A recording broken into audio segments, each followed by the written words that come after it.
Stop the insanity. Tired of all those damn subscriptions? Reducing or eliminating those little convenient fees could do wonders for your mental health. You're listening to Queer Money episode number 418, and as part of our ongoing series on financial well-being with Capital One, we're tackling the easiest way to cancel all those subscriptions fees that could be costing you upwards of over $200 a month.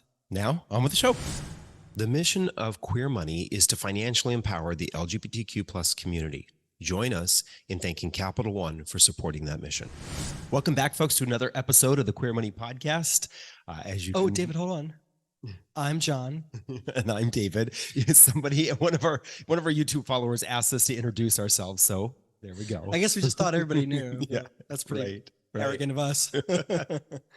So as you could tell from the outset, this week we are talking about a topic that is tangential to your financial wellness and mental health wellness, and that is financial stress. And one of the things that causes financial stress is just the accumulation of bills and fees and money being spent, oftentimes maybe when we don't necessarily realize it.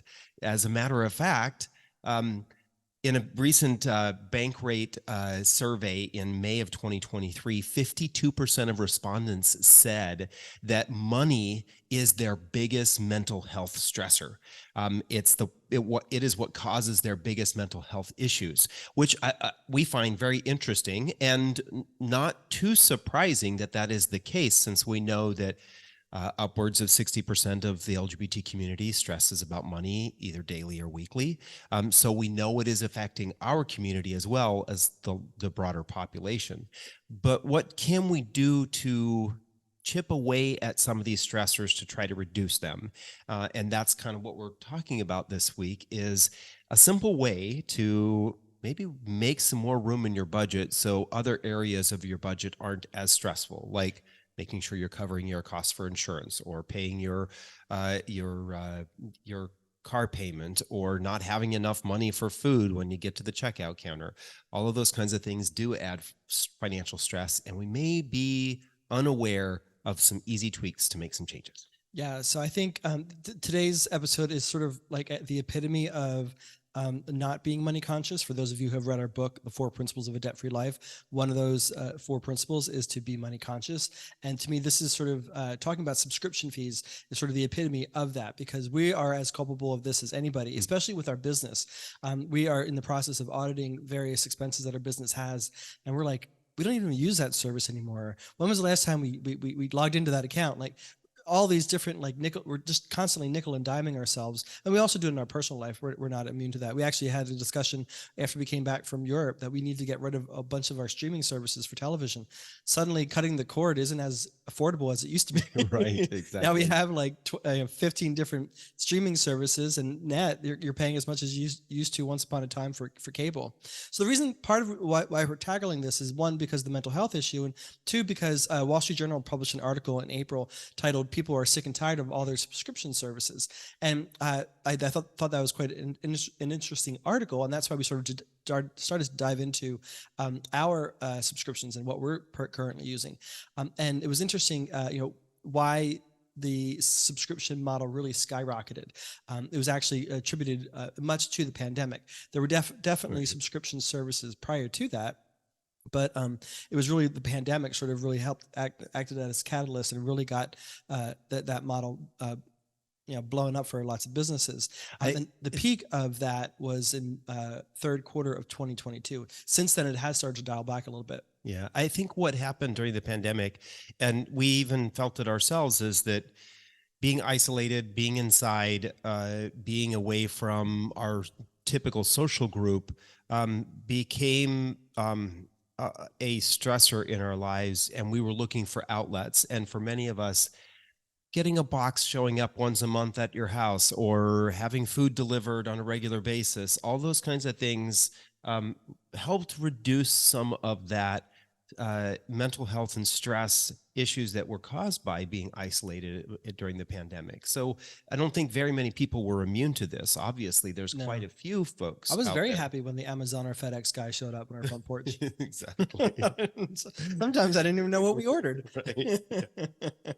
which is the problem. So, but the reason why this is becoming an issue now is one, we all have like these ridiculous number of subscription services, but two, the high inflation is really causing people to look at their finances a little bit more meticulously, and plus also now that people are starting to go out more. So I think a lot of people are saying, we actually dine out once or twice a week now. We don't necessarily need to have HelloFresh. HelloFresh. That's HelloFresh delivered to the Blue house. Apron, whatever Uh, the case may be. Yeah. Yeah, we can maybe cut out some of those expenses and put them to DoorDash. more. I'm going to keep going because there's a lot of them related to food.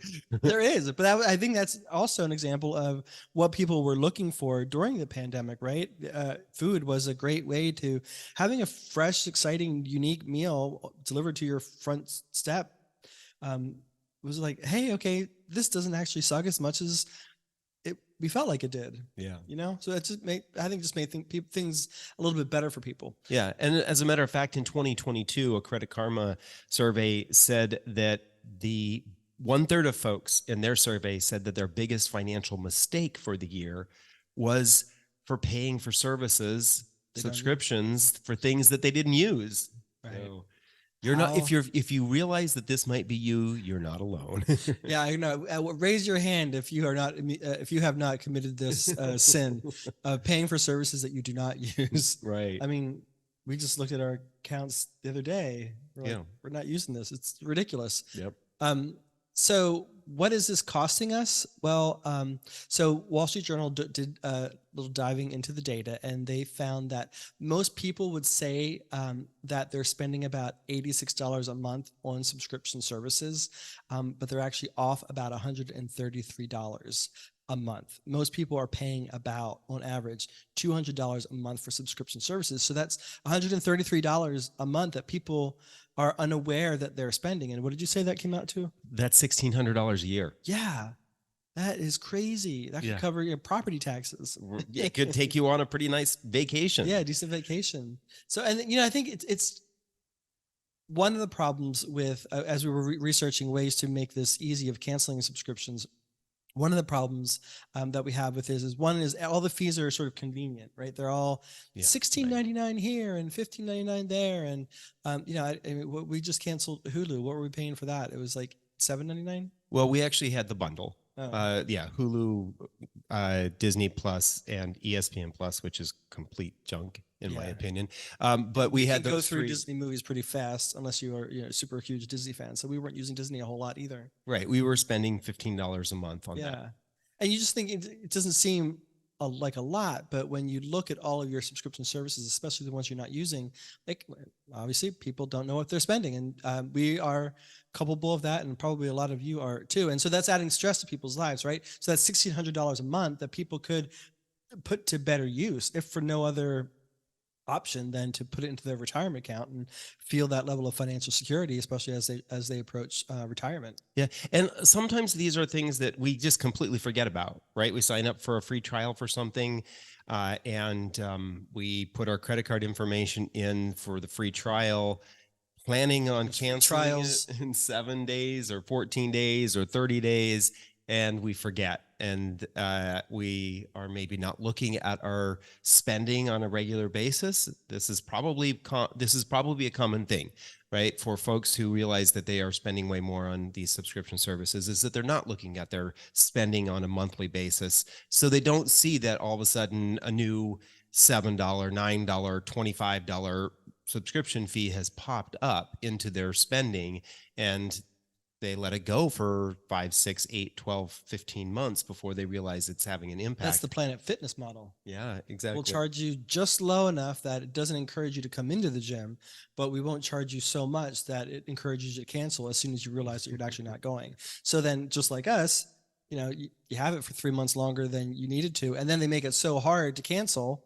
We ended up keeping it another 2 months because we had to, have a notarized letter delivered to the U.S. consulate and have them approve it before we could actually get it canceled. Right. And one thing to keep in mind here is this is an interesting thing that I've only recently become aware of, is where you sign up for these subscription services actually matters as to how much you're paying.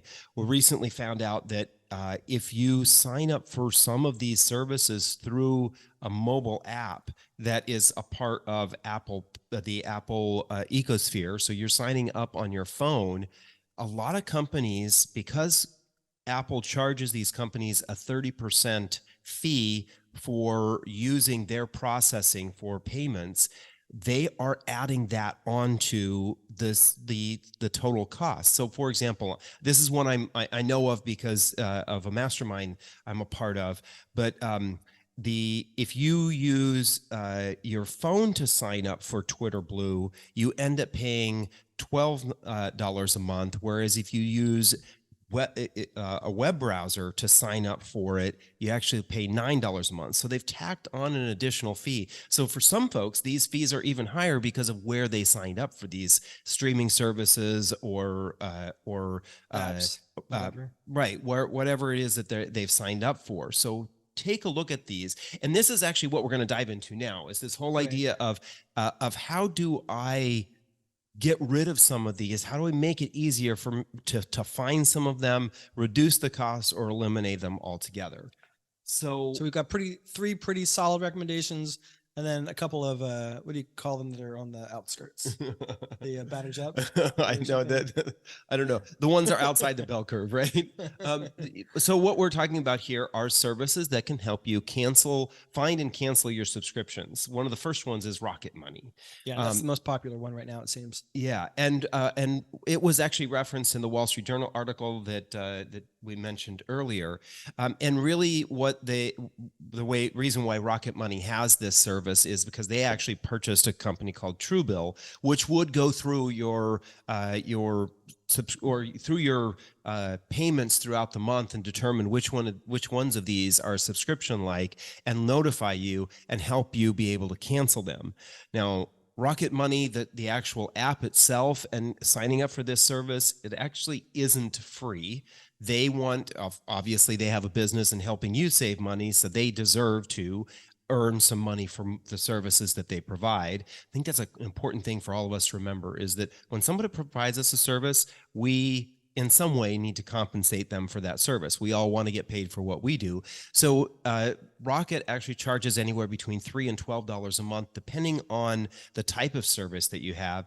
And then when they do negotiate a bill for you, they will take a cut of the negotiated difference, right? So if you had let's just say a cable package that was $100 and you got it negotiated down to $50, they will take a cut of that $50 that you're saving every month. They actually do this. All of these services do this, though, is they do it on an annualized basis. So whatever the percentage is, let's just say it's 30% of that $50, they're going to take $15, and they do that on an annualized basis. So they would actually multiply that by 12 and charge you that, and then you would get the reduced costs spread out over a year. So for some of these apps, it almost feels like you're getting charged a fee for doing this to save money. Well, you are, but right. Then at the end of the day, you'll end up going to save money because you're not paying for services that you aren't using. Exactly. Yeah, so it works out in the end. Yeah. Another recommendation that we have for you is Trim. We actually met Trim a couple of years ago at a conference that we go to quite regularly. They now manage your subscriptions through text messaging and help you negotiate bills and reduce the cost of your bills. But all of that is actually done through text messaging. Rocket Money is more of an app service, but they do have people behind the scenes that actually help do the negotiation and manually do the cancellation. Trim works a little bit differently because it's all done via text, but they also have people behind the scenes actually doing the work on kind of in a manual way.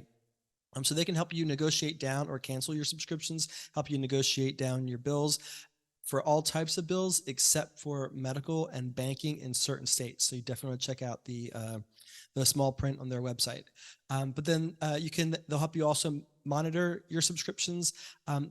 However, did read in a website, one of the caveats is that they do sell your user data, and that in some circumstances you do need to give them a power of attorney. So that could be a little bit cumbersome and a little bit encroaching on your personal lives and your details. So you might not necessarily be open to that. Um, but there is a one-time bill negotiating fee of about 15% of the total annual savings. So similar to the math that David was talking about earlier, but they can help you reduce your expenses. So depending upon how you feel about them, you might want to overlook the power of attorney and the fact that they might be selling your user data. So there you Yeah. have that. I think that's an important thing to remember, right? If you're using an app and you got it for free and you're not paying anything for the app, there are probably two ways in which the app is making money. They are either presenting you with ads and trying to get you to click through and purchase a product or sign up for another service so that they can make money, or they're selling your user data, or both. And so that's a really important thing to remember, is that a lot of these apps that are out there as free apps are actually free for you, but your data is making the company money. And I've noticed a lot with a lot of these things, the websites or the apps, whatever the app says, will tell you that it's free to sign up. Yes. It's free to sign up, but you give them all your information, and then they don't stop badgering you until you, like, I don't know, scrub all your contact information from their app or their website, or you decide to sign up. Yeah, exactly. So the third one we want to talk about is one that is available through the sponsor of this show, Capital One, and that's their Eno app. Their Eno app was designed as initially as a voice-activated app that you could use with your phone or with home devices like an Alexa or an Apple Home. But really what they're driving at here is doing a similar thing, is they're looking through your transactions so that they can help you make better decisions about those. One of the things about the Eno app, though, is that it is only available to customers who have a Capital One credit or debit card.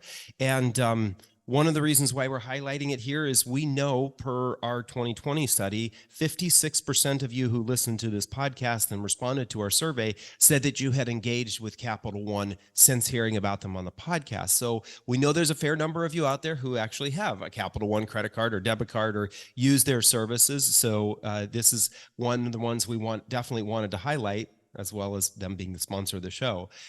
But there are some features here that we want to talk about that they actually look for. Go through your transactions. They're looking at your bills so that they can determine, are there things that are reoccurring? Is there a way to block these reoccurring bills? And one of the interesting things about the blocking them is that they can actually block the charge from happening. But that doesn't mean that your subscription has been canceled, which for some folks, it's really hard to figure out how to cancel some of these subscriptions, right? So as soon as you stop paying for it, those subscription services are going to reach out to you via email, most likely, and say, hey, you're not paying us anymore. Let's figure this thing out. And that's when you can say, hey, figure out how to cancel it because I don't want to pay for it anymore. Yeah, I did like that feature. It's because very often you're sitting down and you're like, hey, we're actually going to tackle all of this. We're going to stop using all these subscriptions, and you get all motivated to do it. And then when it's time to actually go through the app or go through the website or make the phone call, it's actually way more cumbersome and you might not get that done before the next time you're charged that fee. Whereas Capital One allows you to sort of block that and kind of gives you that buffer of time to be able to make that cancellation. Yeah. All right, let's move on to some of the others that we found out there. The first three are the ones that we probably recommend the most because of their quality and level of service and safety. Yeah. But there's a couple of others. There are a few others that you might want to look at, or you might want to use in another way, shape, or form with how you manage your finances. There's the Hiatus app that has a premium service of $10 a month, and that gives you access to an actual agent to negotiate certain bills and help you cancel your subscriptions. It's not as comprehensive and didn't seem as easy as the three we recommended earlier, but it's something else you might want to look into. And depending upon how your personality and how you like to manage your money, Hiatus might be an option for you. Yeah. There's another Australian-based app called Track My Subs, and they do charge a $10 Australian fee per month to use this. They do track 10 You can track 10 for free. Right. 10 plus is where they start charging you the Australian dollars. Right. So all your money is going to Kylie. Right. Padam, huh? But what one of the things that's interesting about this one, and kind of one of the ones that reasons why it's lower on our list, is you have to put this information in manually yourself. And so they're not pulling from your bank information, which may be a safety precaution, security issue for some folks. They may like that, but again, you do have to do it manually to get this information to be tracked, and they don't actually cancel the subscriptions for you. Yeah, I don't want some Aussie to ask me why I have an OnlyFans account. It's none of his business. Another option is Pocket Money. It's basically Oh, sorry, Pocket Guard. This Pocket Guard is a basic budgeting app that helps you track your expenses. For the premium service, though, however, at $34.99 a year, you get access to be able to cancel your subscriptions. It's one of the features that they offer, and it looks like it's pretty convenient. But one of the reasons that it didn't make it to the top of our list is because $35 a year is pretty aggressive. Yeah. And I will say what's kind of almost oxymoronish, if that's how you would say it, about some of these, is that for some of these apps, you're signing up with a monthly subscription to help you cancel monthly subscriptions. That's a little on the meta side. Yeah. Right? So it is important to look at these and weigh the cost as to whether or not this is actually what you want. Our fifth and final recommendation for you, especially if you're going to be putting in this stuff manually, is you might as well get the credit card debt slasher tool, because in there we encourage you and show you how to do a spending analysis so that you'll actually look at your transactions and see them on a monthly basis, and then you can manually cancel them on your own and not have to pay the monthly fee. Exactly. So there are several ways to manage and cancel unwanted subscriptions, but the first step is to just commit doing it. So do a spending analysis, dive into your budget, figure out what you need to do, and then start making those phone calls, or have some of these services help you make those phone calls.